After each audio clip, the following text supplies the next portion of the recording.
We begin with that major breakthrough in Washington. President Biden spoke late today at the White House about finally striking a debt ceiling deal with House Speaker Kevin McCarthy.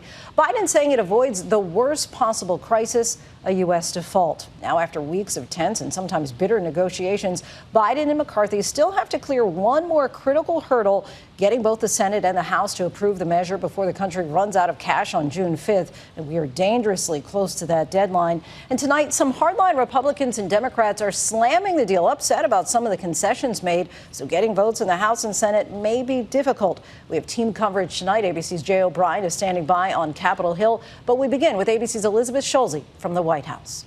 Tonight, with the world's most powerful economy at stake, President Biden and House Speaker Kevin McCarthy finally striking a deal to prevent the U.S. government from running out of cash to pay its bills. The agreement prevents the worst possible crisis, a default, for the first time in our nation's history.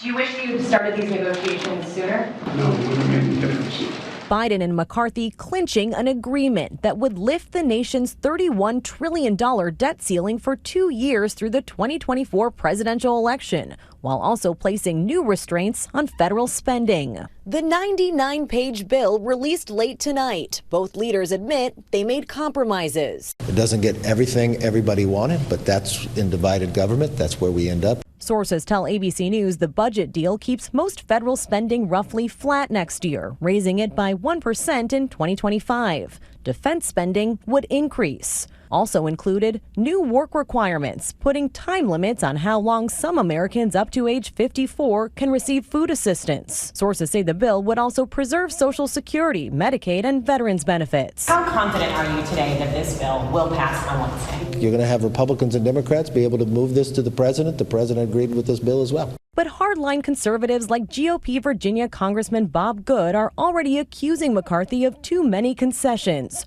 writing, quote, "No one claiming to be a conservative could justify a yes vote." Tonight, the deal's negotiators on defense. This is the most conservative spending package in my service in Congress. Some Democrats also skeptical. And I think it is really unfortunate that the president opened the door to this. I'm anything but a clear yes vote at this point. With the default looming until the president signs a bill, these are people's lives. Single mom of four Megan Hullinger in West Virginia fears delays to her critical Medicaid and food assistance benefits. So there are other bills that either are going to go unpaid or we're not going to eat. I mean, it's just as simple as that.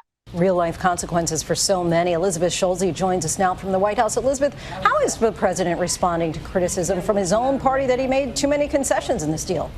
Lindsay, President Biden admits that not everyone got what they wanted in this deal, but he does insist that it protects key parts of his legislative agenda, like the Inflation Reduction Act. Still, the reality is that for months, the president said he would not negotiate on the debt ceiling. Clearly, this was a negotiation. Lindsay? Clearly. All right. Elizabeth from the White House for us. Thank you. President Biden and Speaker McCarthy are trying to sell that deal to skeptics in Congress as we careen toward that June 5th deadline. ABC's Jay O'Brien joins us now from Capitol Hill. Jay, walk us through what happens next.